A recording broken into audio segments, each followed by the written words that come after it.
こんにちは。旅する夫婦北夫妻です。突然ボタンを押しました。じゃーん。ここは何でしてるんですか今日は。私たちの推しのライクサタデーズキャンプ。ライクサタデーズキャンプ。富士山が見える、ね、4人してるんですよね。大野路キャンプ場で、はい、キャンプしております。キャンプしておりました。最高のキャンプ場。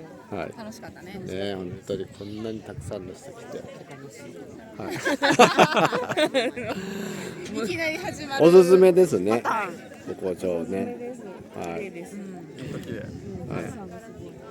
あ、ほら、まなぶくんがおった。あとまみちゃんもいます。はい、ということで、大野路キャンプ場からでした。失礼します。